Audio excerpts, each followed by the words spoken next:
So oftentimes, it's not that we can't figure out how to learn more. It's just we have a natural tendency to go back to problems that we know how to solve. And sometimes it's our obligation to take on the task of trying to figure out how do we solve problems that we don't know how to solve. So Tim, after listening to this, I want to ask you, when was the last time you heard something that really helped you get a new perspective on life? Oh, it's rare, isn't it, Kurt, that we encounter people with ideas that are so simple and yet so big. And it just makes you want to be a better person and stop watching reality television for the rest of your life. I am with you. Let's all stop that reality television watching, right? So, all right. I want to welcome our listeners to Behavior Grooves. And my name is Kurt Nelson. And I'm Tim Houlihan.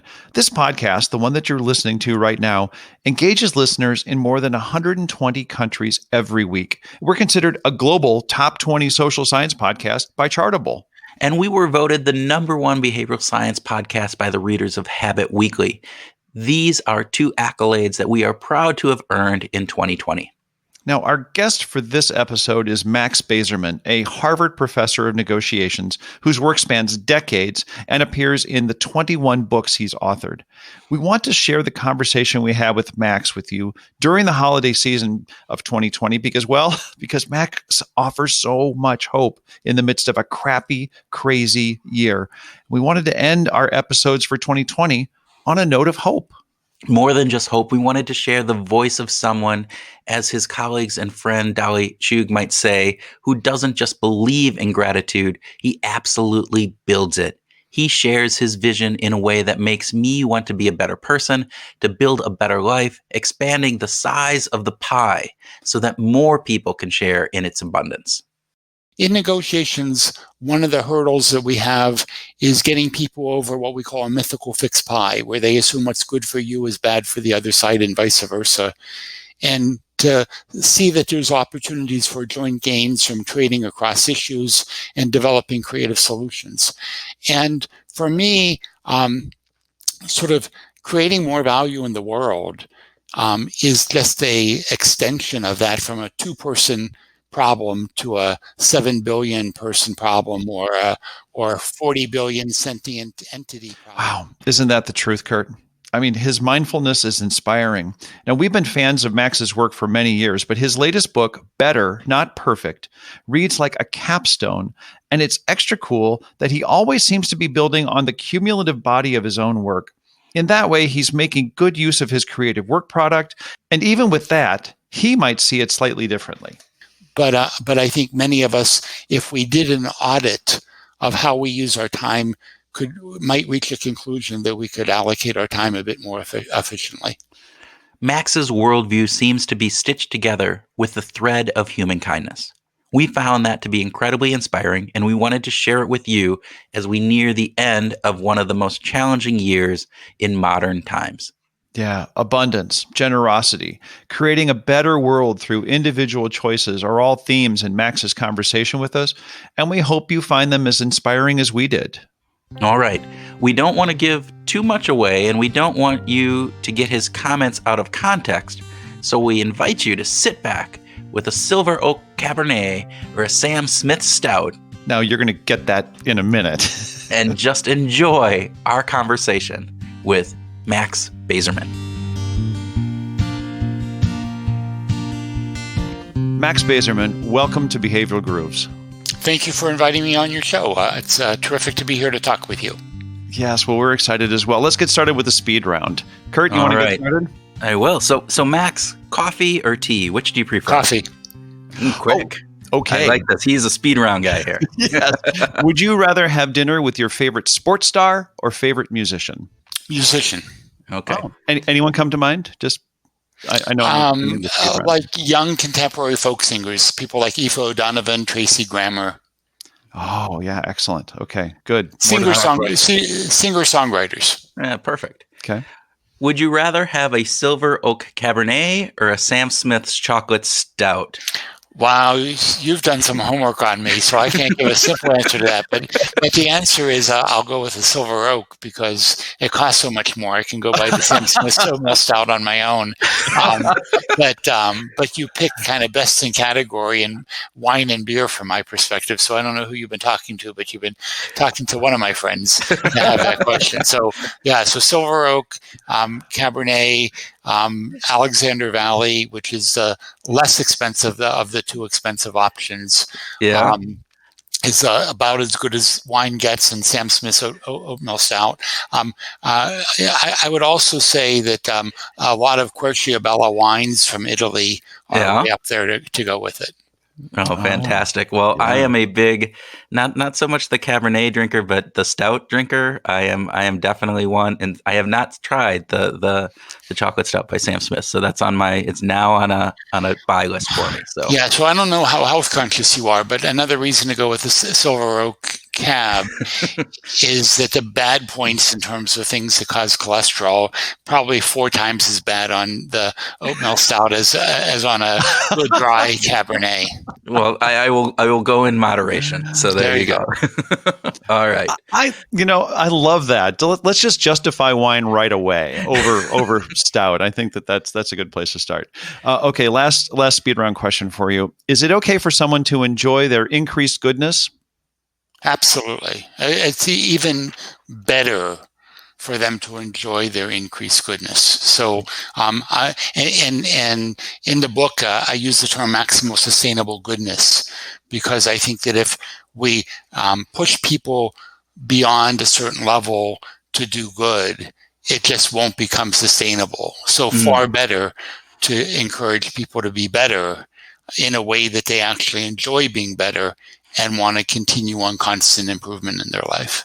Yeah. And obviously we took that question right from your book as we're going forward, but would love for you to just kind of talk to our listeners a little bit about what led you to this book. What were the impetus for writing this book? And then what do you want your readers to get from it? What are the main key points? Sure. So I came to the topic of ethics as a research topic fairly late, and I was certainly influenced by Dave Messick and Ann Ten Brunsell, who were my colleagues at Northwestern, and then my colleagues Mazrin Banaji and Dolly Chugh at Harvard. And these people really provided the pathway to think about the topic of ethics. So most of my work over the last 40 years is in the areas of decision making and negotiation. And I've long focused on how to direct people to wiser decisions and more effective negotiations, often to create value for all the parties involved in the deal. And as I started to dabble in the topic of ethics, I was certainly attracted to the work of Bentham and Mill and Peter Singer and Josh Green, who talk about, instead of how do you create value in a two-party negotiation, how do you create as much value as possible across all sentient beings on the planet? And so that just seems like such a good topic. So if I wanted to think about what do I want to accomplish in life, well, I think I'm going to have enough Silver Oak and Sam Smith's Oatmeal Stout in my life. And I don't plan on giving it up. I don't plan on suffering in order to do good. But while leading a fine life myself, I think of the goal of creating as much value for others as being a pretty good direction to lead the remaining years of my life. That's fantastic. It is fantastic. Was there, just out of curiosity, were any of those authors or more inspiring than others? I mean, you go back to Bentham and Mill. I mean, my gosh, these guys had some really great ideas. But was there any that was like, oh, this is what will put you over the edge? So everything's complicated between kind of just pure wisdom and knowing the people. So so again, I would highlight Messick and Ten Brunsell and Banaji and Chugh as my long-term friends who kind of nudged me in the direction of ethics, and so I appreciate those efforts. Bentham and Mill were amazingly original thinkers. As I started to move more and more toward ethics, I read more and more of Peter Singer's work, and I've now read a tremendous amount. And I mean, he's just so amazingly insightful in terms of the brilliance of his argument, despite the fact that he seems to annoy lots of people. For a variety of reasons. And then Josh Green is my colleague who I've only known for about 13 years. But he's a professor in our psychology department at Harvard. And I've written papers with him. He's my friend, but I also think he's my kind of coach in philosophy, because as I started on this journey, I was deprived, I was lacking of a liberal arts education. And so I was just way behind on lots of fronts. And so Josh has been my kind of personal mentor in terms of the philosophy that I should have learned long ago. Well, all right. So you said you were lacking in that liberal arts education. I find that hard to believe. In what ways were you? I mean, with all of the work that you've done, it has to lend yourself to a broad kind of perspective on the world. But why do you think that? So I'm the first. So I'm 65 as I talk to you today, Kurt. But long ago, I was the first kid in my family to go to college. Okay. And I was supposed to do something practical. So I did among the least useful things I could have done at the University of Pennsylvania. I was an accounting major. And I was narrow and focused and in a hurry. And because the family was not too wealthy, I graduated in 3 years. So I was narrow and I was focused and I was getting my courses done. My grades weren't particularly great. And the notion of taking a philosophy course never entered my mind. I am proud of sort of the amazing co-authors I've had over my many decades. And a lot of them are world-class psychologists, world-class economists. And only recently I've kind of added philosophy to kind of people who I kind of try to follow closely and learn from. So in my life, I have wanted to learn from a wide variety of diverse perspectives, but that's developed more and more with aging. I sort of 18-year-old Max was not a particularly broad, open-minded, intellectually oriented kind of person. All right. So I have to ask from there, how do you go from accounting into then the graduate work and obviously decision making and negotiation, and then ultimately into ethics? What was that progression from accounting into this? Well, it's a lot of years. So a lot of random things happen, and along the pathway of trying to graduate quickly to get so I could save a year of tuition. Over the summer between my first and second year, I took a couple of courses at the University of Pittsburgh.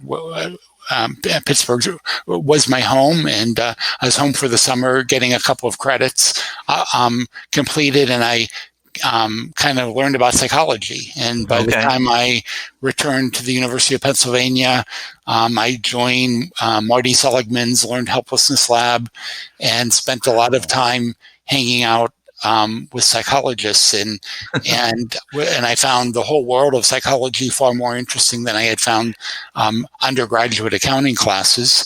And yet I was a bit on the practical side. So I wasn't about to switch gears and go to a psych grad program. So I went to an organizational behavior program. And by the time I was an assistant professor, I was studying decision making, which paved the way to negotiations, and I spent the majority of my career on those two topics. And I'd really say that it's kind of the last 25 years that ethics became more and more relevant, more and more central to what I do for a living. Oh, that's cool. Now, jumping back to Better Not Perfect, your latest book, you noted that creating more value in the world requires that we think beyond ourselves.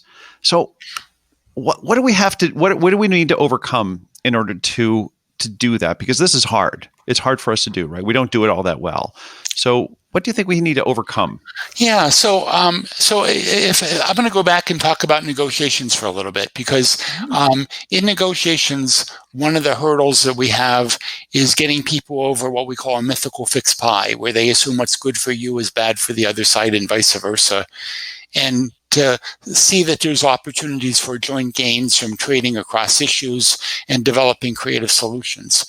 And for me, sort of creating more value in the world is just a extension of that, from a 2-person problem to a 7 billion person problem, or a 40 billion sentient entity problem, if we want to bring in the other animals, and we can talk about other animals as you see fit. But I think that some things are just simple. So selfishness is obviously a barrier to creating more value for other people. But a lot of people haven't ever thought about, when they're in their closing days, what do they want to have accomplished? Do they want lots of money in the bank? Because I've done the arithmetic. If you have a lot of money in the bank, when you die, you don't get to spend it.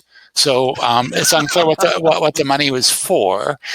So that should strike some people as providing the notion of that there may be a limited value on pure selfishness. But most people aren't selfish, but they are what Josh Green would call tribal. So Josh Green wrote this amazing book, Moral Tribes. And while we claim we believe in the equality of interests for all, most of us are very, very far from engaging in that kind of behavior. So we tend to do favors for other people who are part of our tribe. And tribe could be family, it could be religion, it could be the university you went to, your ethnicity, your nationality. And typically when we behave tribally, we're not being equal, because when we give scarce resources like spots in college or mortgage loans to people who are like ourselves, turns out we're using up resources that people who aren't like ourselves don't get access to. So there's an awful lot of good people who believe that they believe in equality, yet they act in ways that show favoritism to their own tribe. So I think tribal behavior is another simple answer. Another answer is that we are short-term in our thinking. So one of the implications of being short-term is that we're destroying the earth.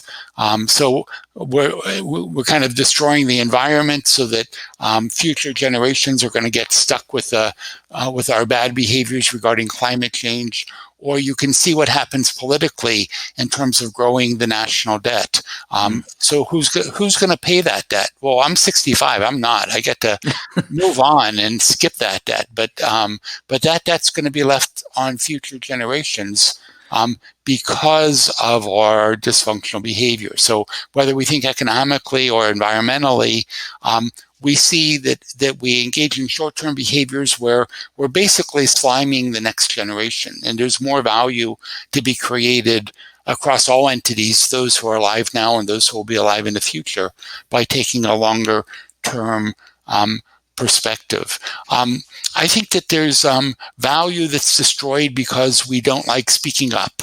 So there's evildoers around us. So Bernie Madoff created a Ponzi scheme, and he's a bad guy, and he's in jail. And but it's too bad we didn't catch him earlier. And part of the reason that we didn't catch him earlier is that people who had hints that his returns didn't make any sense didn't look harder at it. They didn't speak up about what they saw that was problematic. So I think that creating a norm in society that when people around us are engaged in bad behaviors, it's our moral obligation to speak up, is one more pathway to creating more value in the world.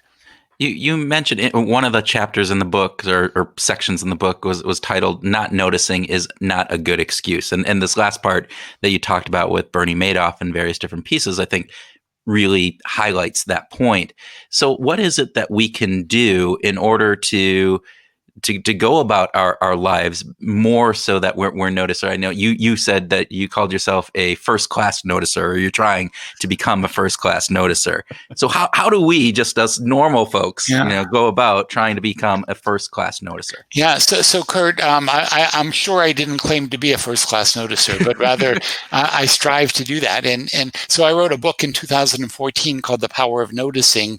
And while many people write about their expertise, for me, it was a self-recovery program from the observation that I was pretty lousy at noticing in life. So, so some observations are really mundane and simple, such as on the way home from dinner. Marla, my spouse, has noticed so much about what's going on around us that would just never be part of my natural attention. So I think I'm pretty good at focusing.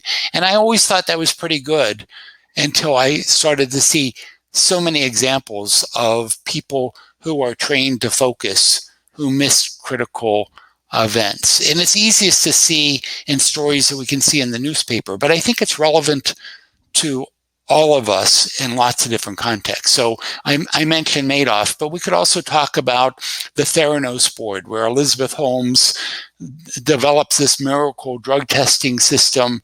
And she has a board of really, really famous people, and they sit around and nod their heads, and they don't bother to notice that she's put together a board of people who are largely over 80, who know nothing about healthcare, that there isn't anybody with relevant expertise in the room, that when they ask hard questions, she dodges them. Well, I think that there's enough hints there to say that there's something wrong with what's going on in this meeting. I think that the problems with Volkswagen and the way in which they've killed thousands and thousands of people by the emissions they've put into the air illegally is stunning. And there were lots of intentionally bad actors. There were also lots of people who should have noticed that there was something wrong going on and who should have spoken up. So this is a company that was well entwined with the government, with its union, and everybody kind of passively sat around as Volkswagen was destroying the environment and killing people along the way. I think it's our obligation to speak up, but to make it more mundane, I think all of us have been in meetings where the presenter was presenting and something was off. And often what I find is off is that they're not giving us the data that we actually need to analyze the problem that we're asking. So that they're basically misdirecting our attention and keeping us from noticing what they don't want us to notice. And this, you can think of a con artist as doing the same thing, or a magician. So how does magic happen? Well, one of the tools is misdirection, or getting you to focus on some issue intensely while they move the ball or whatever else has to be moved in order to make magic seem to occur. So we have limited attention. And when we see other people around us who are trying to deceive us, I think we should be more on the alert, and we should notice that and take action. So is it a mindset coming in that we need to, again, you bring in this concept of focus can be a good thing, but yet that kind of puts the proverbial blinders on our side, so we're not necessarily taking in these other aspects. So when we're in that meeting, and again, the board of Theranos, where if you look around, these are great people. They're accomplished people, and so, but you have to sit down and actually notice that we don't have scientists on here. We don't have younger people who might be more technology focused. And that's hard, I think, for people to do. So is it just a mindset of really being more of a critic or a skeptic, or, are there certain ways that we can do that? Yeah, I think so. And I think we can also encourage other people to be more skeptical. So people who play devil's advocate in organizations are often disliked. They're too negative. I don't want to tell people who they should like and not like, but I would say perhaps you want to appreciate the benefits that a devil's advocate brings to a discussion, even if you don't agree with their position or don't want their position to prevail in the end. There may be value in at least listening to an alternative perspective and taking it seriously. That's fantastic. I just had this big star around this idea of the con artists, the misdirection, the misinformation, and it just makes me think about, you talk about companies intentionally disseminating misinformation. To what degree do you think that that's happening and people are not speaking up? Do you have a feel for the disinformation and misinformation happening on a much broader scale than we're actually acknowledging? Well, sure. I mean, I think that many negotiators want to misdirect you from the attribute of the product you're trying to sell them, so that you're not paying attention to where they're weak. And we treat that as a pretty natural process. That sort of, if I focus on the excellent attributes of my product and hide the lesser attributes, we don't necessarily call that unethical if I haven't lied to do that. And certainly companies are going to end up doing similar things. So we focus on the attributes where we're strong rather than advertising where we're weak. But I think the obligation is on the other side to take the initiative to probe and to learn. So in one amazing episode of my life, when I was working with for the Department of Justice against the tobacco industry, and there was an amazing team of litigators for the Department of Justice that I was working with. But the case was infiltrated by the number 2 official of the Department of Justice, a guy named Robert McCollum, who had worked for the law firm representing the tobacco industry in the case. He interfered with my testimony and tried to get me to make statements that would work against the interests of the Department of Justice. And it happened at among the busiest points in my entire life. And I didn't know exactly what was going on. And so I didn't adjust my testimony, but I didn't do anything because I didn't know exactly what was wrong. I didn't know what was happening. I wasn't sure. And then 7 weeks later, I'm reading the New York Times, and a guy named Matt Myers, the president of Tobacco Free Kids, he's probably the world's leading anti-tobacco advocate in the world. A story is in the New York Times that he comes forward with the fact that McCollum tried to manipulate his testimony in exactly the same way. And so at that point, I knew I was supposed to call the press and tell them and things like that. But I was disappointed in myself that I hadn't done something 7 weeks earlier when the episode first happened. So if you Google Max Bazerman tobacco, you can find this story and things like that. So I came forward, but I had to be pushed to get there rather than realizing that I had a moral obligation to do something far earlier. So I think that when things don't make sense, we need to go figure out and learn more. So rarely do we see someone taking the money from the safe. Yeah. Rather, we get hints. And when we get those hints, I think we need to do a better job of learning. When I tell this tobacco story in longer form to executives, they say, Max, we don't see why you're beating yourself over the head. You didn't do anything wrong. You didn't change your testimony and you came forward. And when I tell the same story to journalists, they say, yeah, when you can't figure out what's going on, that's where you can find the best stories.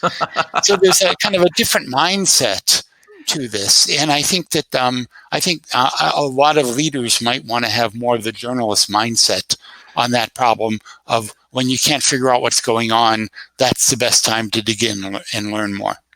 I love the journalist mindset. I think that's a great idea of thinking about how we can do that. But I think you also bring up this human nature aspect of, you talked about the uncertainty, right? You weren't quite sure what was going on. And in those moments, it's hard for people to take action because what if you're wrong, And so, so I think that's right, Kurt. And I would add, and I was really, really busy, but many of your listeners would tell you that they're constantly really, really busy. So the question is, how do we go figure stuff out when we're busy? So I gave you the short version of this, but I'll give you sort of a few more sentences. So I read that New York Times article about Matt Myers when I was in London, and I had a full day of work ahead of me.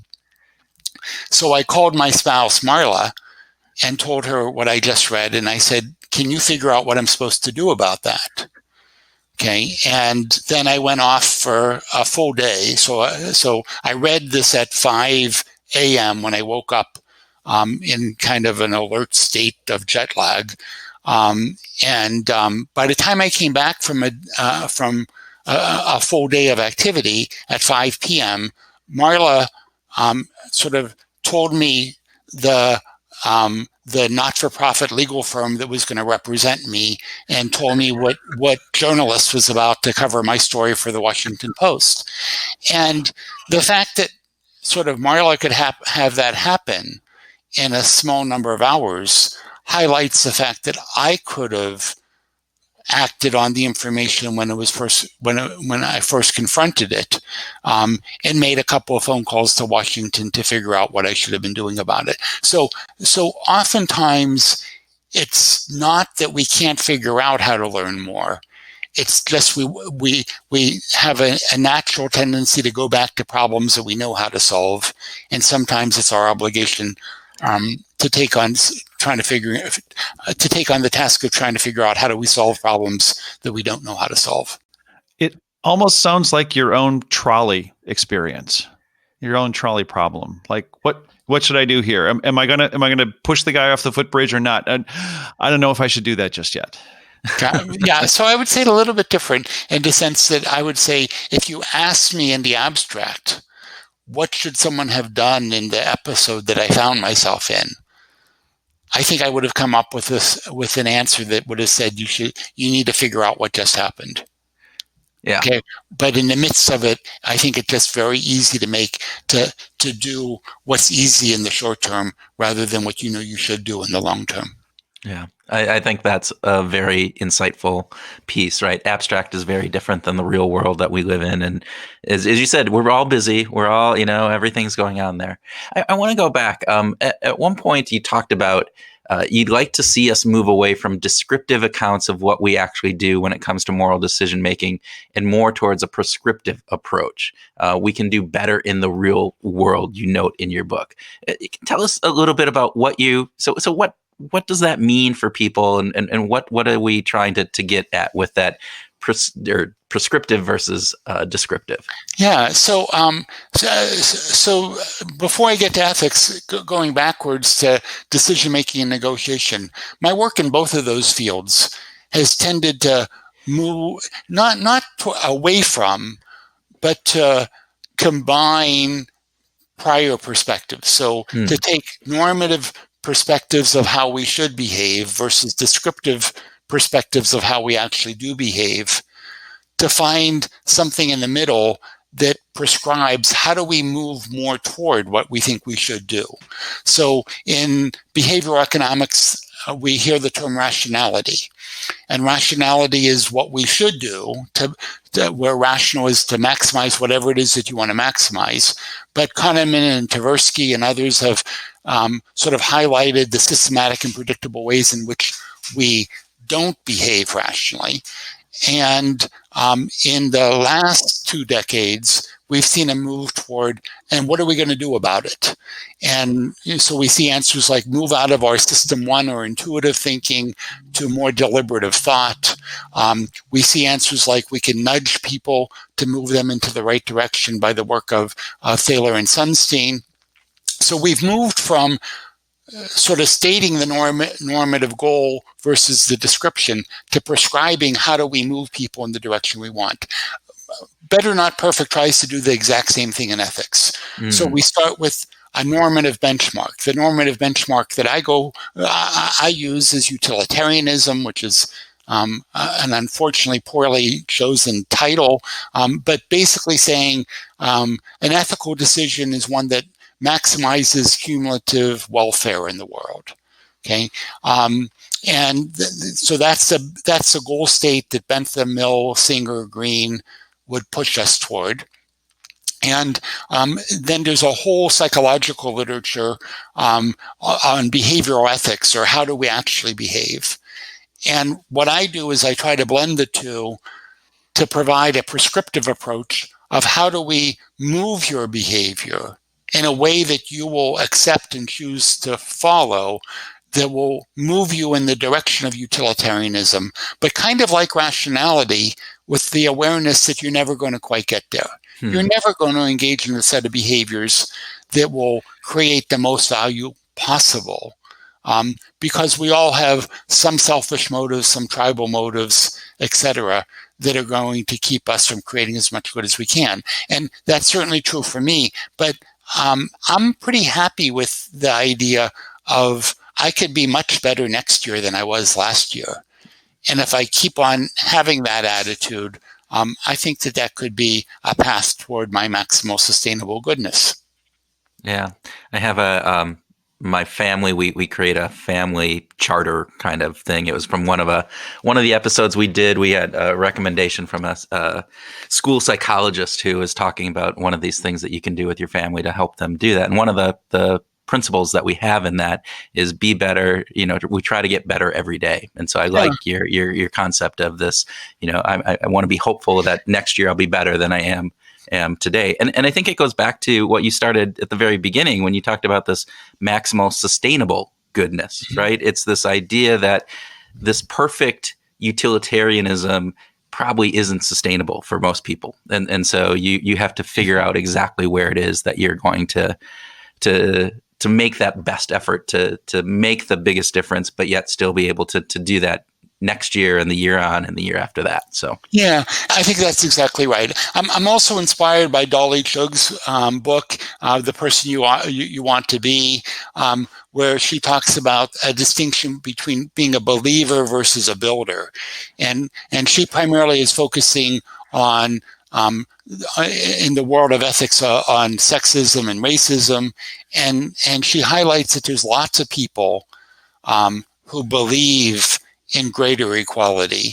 But the real trick is, how do we get on the path toward being a builder that helps create a world that in fact creates more equality for all. And I find her work very inspiring. And in many ways, I think my book is not being as focused on equality, but on a broader range of ethical topics. But I think that her moving from being a believer to a builder, or what I think of as on the path toward being better, fit very, very nicely. Well, on the path to getting better, we hope to be emerging from this pandemic at some point in the future, hopefully with a vaccine. In the book, you talk about corruption a fair amount. And to what degree, Max, are you concerned about corruption influencing not just the creation of the vaccine, but possibly the distribution of it? Absolutely. Yeah. I'm not trying to, plant seeds here, but you kind of teed this up. So I was just curious what your thoughts are about that. Sure. So let's step back 6 months to when COVID first hit, and all of a sudden we had limited resources to protect ourselves, whether it's PPE or medical equipment to save people's lives in the hospital. And we saw this in different countries. And, one notion is we could plan in advance. We could think about how do we harness the limited resources either of our country or of the planet to save as many lives as we can. Alternatively, what we could do is we could tell people to fend for themselves, and every state should make their own decisions, which is what the U.S. administration chose, and create absolute chaos and kill tens of thousands of people in the process. So I think you can see what's happened. Isaac and Jim Sebanius do this amazing analysis that looks at what would have happened in the US had we followed the strategies of other countries that have held back COVID effectively. And it's just kind of remarkable how important planning, intentionality, thinking long term is to saving people's lives. So we've already seen it on COVID. And now you're asking the next question, what about vaccines? And there are organizations that are working to think through how should the vaccine be allocated, because when it first shows up, it turns out there won't be 7 billion vials instantly available for every person on the planet. So who should get them? And at a minimum, I would say now's a good time to think about it, not when the vaccine becomes available, because you can certainly imagine that country A invests in a company in country B where the vaccine is created, and meanwhile, company B, the company in country B already has some kind of ambiguous commitment to country C. Okay, and now who has the authority to determine what's going to happen with the first 100 million doses? Yeah. And right now is a good time to think about it. It's also a good time to think about how are we going to make sure that the companies that can manufacture rapidly will be ready and contracted regardless of which company actually comes up or which companies come up with the first vaccine. So there's an awful lot of coordination, and you can easily imagine that asking the question, what will save the most number of quality life years on the planet, would lead to dramatically different solutions than assuming that competition among lots of people in a highly conflicted environment will solve the problem. We already tried that one, and it really didn't work out for the United States in terms of the allocation of scarce resources during COVID so far. Yeah. There's another aspect of this whole COVID piece is who's getting tested. And you look at, I remember my wife just being extremely upset with the idea that everybody in the MLB, in Major League Baseball, got tested when, other people are lacking in tests or not getting test results back. And so you can see the disproportionate amount when you think about what the vaccine could be is all right. So does it go to the highest payers, or celebrities, different pieces? And so again, what is the optimal way of distributing this that is going to, as you said, have the biggest impact on lives saved and long-term lives? So, with that, I want to go back to one other piece, and I know then Tim is probably itching to get at some music here, but you talk a lot about the value of time in the book. The whole chapter is associated with this. And one of the things is that you said that we're not always very good at valuing time or trade-offs. And you bring up the Kahneman and Tversky kind of thing about, will you take 20 minutes to go and save $30 on an ink cartridge versus, $50 to go save, money on a $2,000 computer, and the difference there is not really good. So when we think about this, what are some of the things that we need to be thinking about from our time perspective? Well, how can we better allocate our time to be more productive, more happy, more efficient, whatever it is that we want to maximize from that? How do we do that? So all of us have two resources that we could think about as pretty scarce. One is money, and another is time. On the money side, there's a movement in philanthropy called effective altruism, and it's all about how do we donate our money to create the biggest bang for our buck. And quite honestly, most of us aren't very good at doing that. So we give to pretty inefficient organizations. And GiveWell.org is an organization that can give you very good guidance, or the LifeYouCanSave.org. These are organizations that could direct you to how to spend your money more wisely. And there's even an organization called 80,000 Hours that's targeted after young people who have about 80,000 working hours left in their life on how to pick a career path where you can create the most good in the world, which I find kind of remarkable. But many people who are going to read my book don't have 80,000 hours left, and they've already picked a career path that they're kind of quite satisfied with. But we all spend our time, make decisions about how to spend our time, and I'm not sure we do a great job of doing that. And so in the book, I tell the story of when I turned 50.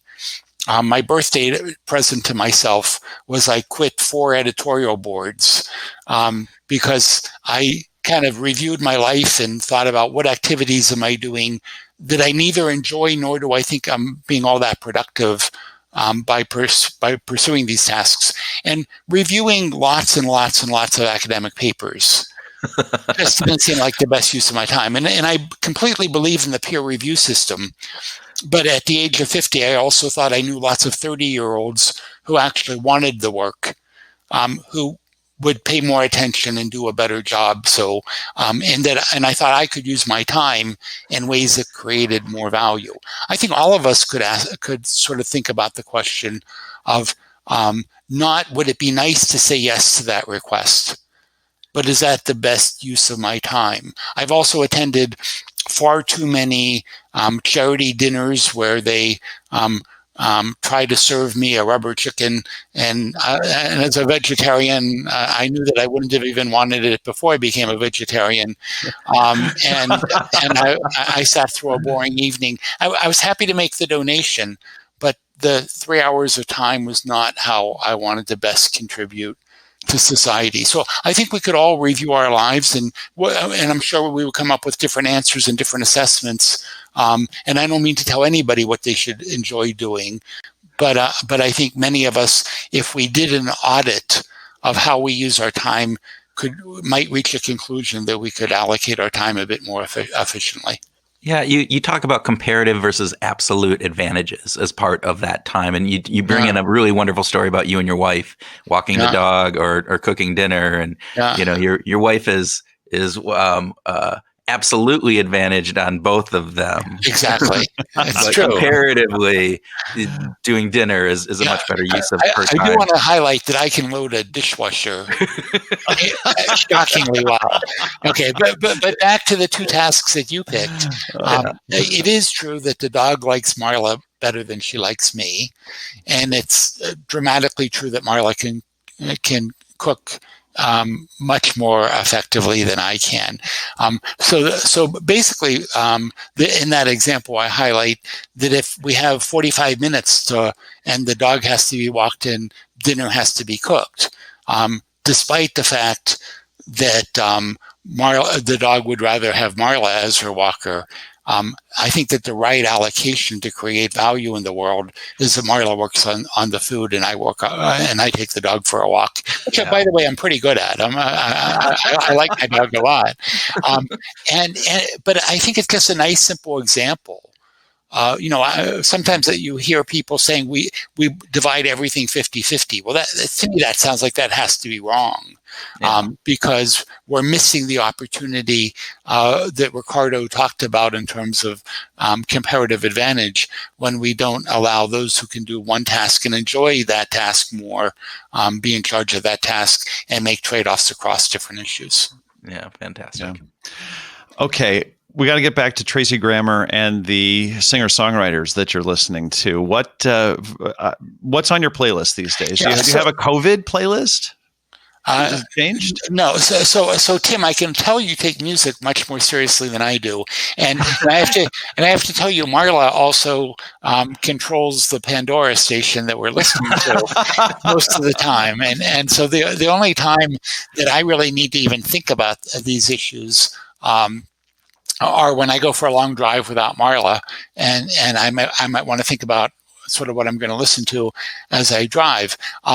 But Marla also, part of her task as a good spouse is to take into consideration my preferences. So it's undoubtedly true that old folk singers from Simon and Garfunkel, Joan Baez, Tom Rush, Carole King are still just wonderful, and I I don't get tired of hearing the same thing over and over again.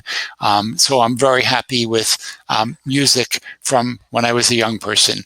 But in terms of, but I do go. Over the last 20 years, I've spent many hours at a place called Club Hassim, which is one of the oldest folk music clubs that's still in existence in Harvard Square. And so I'm in touch with a number of sort of younger generation singer-songwriters. So Aoife O'Donovan, who was with Crooked Still, I think she probably has the most beautiful voice that I've ever heard. Tracy Grammer's voice, I think, is just kind of wonderful. Chris Delmhurst is another name who I think plays beautiful music. But I don't claim to be a connoisseur. I'm telling you what makes my ears happy. That's all it is. It doesn't have to be any more than that. Absolutely. So one question we've been asking a number of, actually pretty much every guest is, so do you listen to music when you work? And do you listen if you're writing or if you're maybe doing other things, or do you need silence? I don't need silence, but I typically don't put on music while I'm working. So, I think about it, but I don't. So I'd say I listen to music. So Marla and Becca, the dog, and I spend time in Vermont. We spend time in Cambridge, Massachusetts. When we're in the car, if we don't have a podcast on, like Behavioral Grooves, then we're likely to be listening to music. We're likely to have music on from kind of early evening through dinner in the background. So that's when I'm likely to listen to music. And again, that would be a subset of the time that Marla listens to music. She pays attention more than I do. Yeah. Well, Max, thank you. This has been absolutely just a wonderful discussion, and thank you. And I think for all our listeners, definitely go out and get the book, because it's packed full of just wonderful prescriptive ways that we should be looking at the world. And thank you very much for your time. Thank you, Kurt. Thank you, Tim. Welcome to our grooving session, where Tim and I groove on what we learned from our conversation with Max Bazerman, have a free-flowing discussion, and talk about whatever else comes into our overcoming short-term thinking, self-centered, non-sharing, tribalistic brains. Packing it all in, huh? Well, damn it. That's what he was talking about, right? We are limited because we've evolved to have these short-term thinking, self-centered, tribalistic aspects of ourselves. But, I think what Max was saying, and what I'm taking out of this, I think, is that we don't need to be constrained by those, that we can actually overcome that, and we can be better. We can actually get past those shortcomings of us as humans. And that's pretty cool. Yeah, these aren't superhuman powers either. This is what every single one of us is ordained with when we're born. This is just part of our DNA, to collaborate, to be a part of something that's bigger than us, to think about a bigger pie is so important. This is why our ancestors were willing to pick up Bob when Bob broke his leg and drag him along with the tribe, because we are a community. We are community beings. And yet we don't act that way these days. Yeah, I think it's absolutely true. And I think Max did a wonderful job of just saying, hey, he outlined all of these things, right? It said, we have lots of problems. We are, tribal, and that inhibits us from sharing resources equally, right? We're selfish in that way. We have short-term thinking. We're destroying the environment and increasing the national debt, and we're leaving it for future generations to fix, right? And we don't speak up about evildoers, the Bernie Madoffs and the Elizabeth Holmes of the world. Oh, yeah. And those are the things that, they're out there and they make news, and we can get really disheartened because of that. Yeah. So we don't need to be so competitive, right?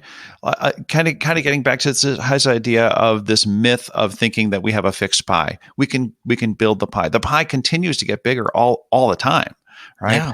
So we don't need to be so short-term in our thinking. We don't need to be so tribal. But here's a question for you. How often do we actually show our gratitude for others? How good of a job are we doing? And again, this doesn't require superhuman powers, but how often are we taking time to recognize other people? Roy Baumeister said relationships thrive on the 4-to-1 ratio, 4 good things to 1 bad thing. How good of a job are we doing in that? Yeah, I think we can do better.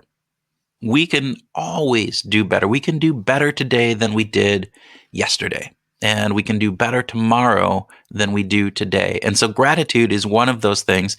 I know for me, I don't do it enough.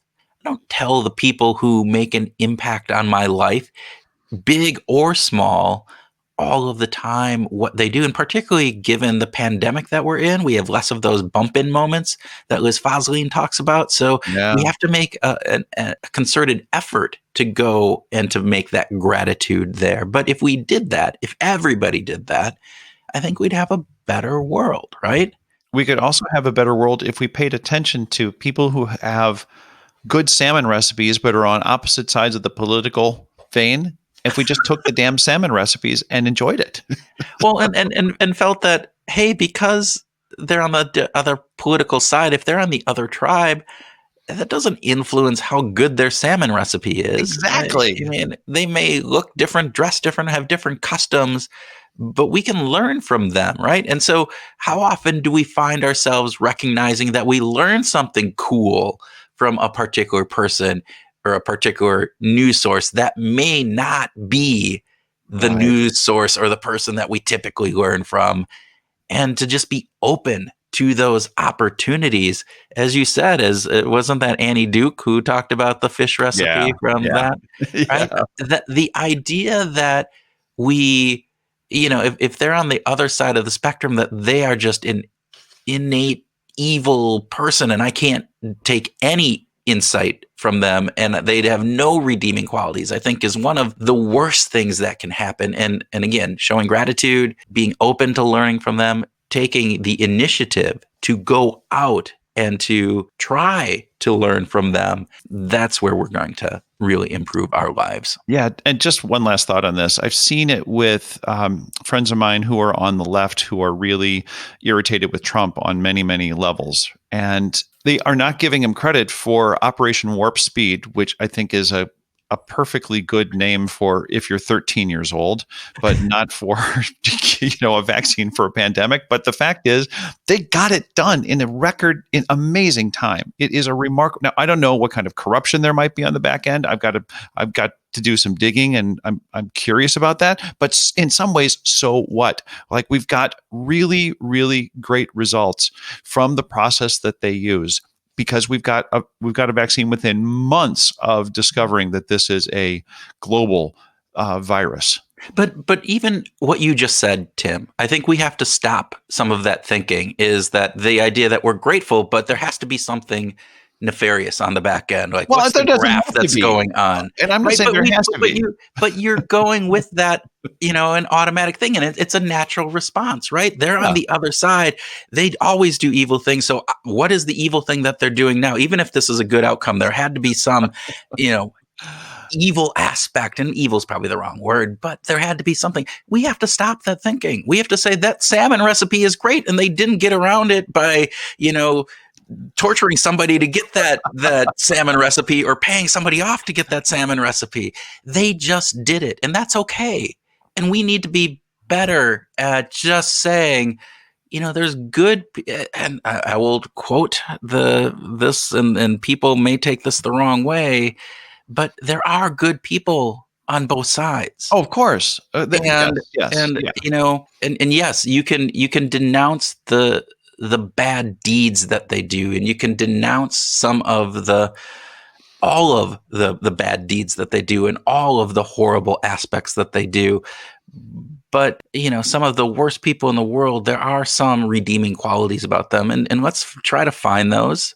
Not saying that we disregard the evil that they do, but all right, let's try to have that olive branch and reach out and figure these things in. In part, I was just thinking of using Max's recommendation to adopt the journalist mindset, to say, okay, so we don't have to take things at face value. we could actually do a little investigation on ourselves. We could learn something for ourselves. And I didn't mean to be accusatory, because I'm really hopeful about what's happening with this vaccine. I'm really, both vaccines actually right now, really, all really the vaccines that are coming out. I mean, again, it is a dozen more, that are in process or so. It is pretty amazing if you think about the science and what we've been able to do with that science to get us beyond this. And, I think those are some things that we can be grateful for. But I love this concept of a journalistic mindset, right? This idea that you don't take things for face value, that you look for what's missing, trying to understand, which again goes to the Bernie Madoff, Elizabeth Holmes piece of this, where we are looking at this from a perspective of belief, but verify that belief, right? Yeah.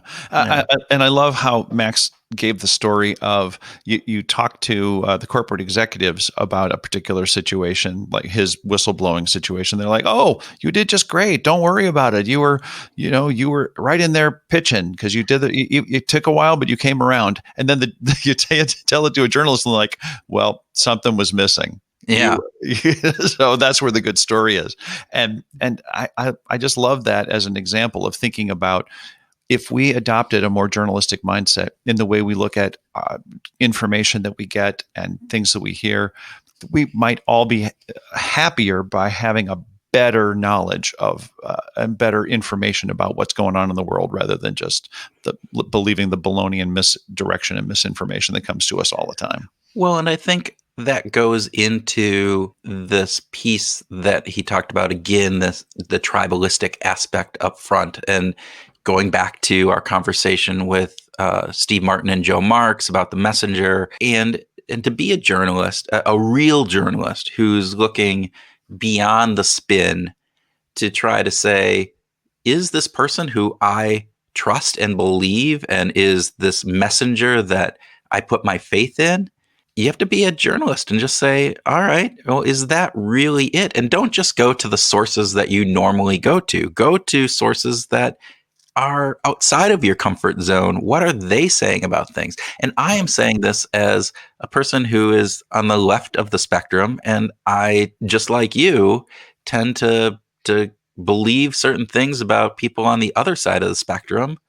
And I really need to do a better job of going out and looking at, what are the news sources that they're looking at? Is there any validity to some of their discontent around a number of different things? And if there is, be like Gary Latham and just say, this is what the evidence says. And that may go against my initial gut reaction, my gut belief, but I would rather be wrong and know that it's the truth, as opposed to believing I'm right by ignoring that truth.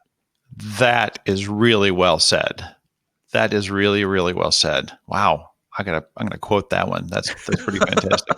But let me ask you this. Are you more optimistic after listening to Max's conversation?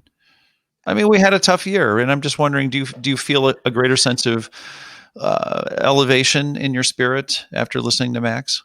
Well, I think what Max shows is that we can be better. Are we going to be better? I don't know if I'm still there yet, but we can be better. And so if we work at it, or if we do something rather than just think about it, right? This is the thing that I loved his conversation, is we have to be a world of doers and not just, responding and listening. We need to take a perspective that if we see a wrong in the world, it's not just good enough for us to be disheartened by it and complain to our friends and family about it. We have to get out there and do something. And that is the one thing that I do appreciate from this year, as I think people got out and did things. And so from that perspective, there is a little bit of hope. Now, I don't agree with all of the things that people are going out and doing, but they're going out and doing. And now let's just make sure that we're doing the right things that are helping the world out and our communities out, and making sure that everybody is included. All of those things. Yeah. What did Martin Luther say that Martin Luther King said that the arc of moral justice, the arc of moral conscience bends towards justice, right? Yeah. That over time. So I'm optimistic about the future in kind of a big picture, but I am a little bit pessimistic about how we're doing. There's times when I'm not super excited about exactly how things are going right now. Well, and I have, again, some of that discontent in particular about some of the leaders that we have and their lack of a spine, standing up to certain things that are pretty apparent. And yet they're fearful, or they're trying to maximize their own self-interest, or whatever other tribal, self-centered reasoning that they have. And just being in a position that says, hey, let's actually do what's best for us as a society, for us as a world, and not just be so self-centered. And to that, I think Max's idea of building a bigger pie, not just for yourself, but for others, is a really important lesson that we should take out of this. And if our leaders, if everybody was looking at building a bigger pie, then we would be so much better off. And it's not just building the bigger, I don't want the bigger slice. I want the bigger pie. If we make a bigger pie, we all get a bigger slice. And that's really the important thing. Is that being too crazy? No, it's fantastic. Actually, my closing thought would be, do something rather than just believing in it. So you pointed out lots of great acts of activity, of people taking a stand and doing something this past year, and that's terrific. And I just think that we should keep doing that, because doing is better than just thinking about stuff. I love that. All right, people, hang on as Tim will give you a recap in our bonus track.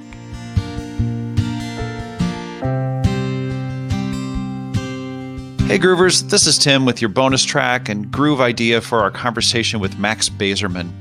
I first heard about Max's work about 20 years ago and quickly learned how he brings a humility to his life that many of us can only imagine. There's a story that illustrates this that's worth sharing, and it goes like this. At the end of 1999, Harvard University was recruiting Max while he was at Northwestern because of his research on negotiations and decision-making. I mean, Max was really the leading scholar on these topics, and Harvard wanted him. So if you think about it, here's a guy who's an expert in decision-making, and he gets the call from Harvard that they want you to be a full-time faculty person.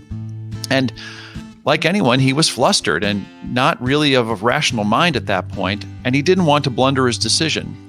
So Max apparently visited his good friend, the dean at Northwestern, and to discuss it with him. And the dean said, Max, you're the world's leading expert on decision-making and negotiations, and you just got offered a job from Harvard.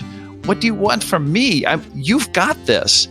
And Max replied, I know that, but this is important.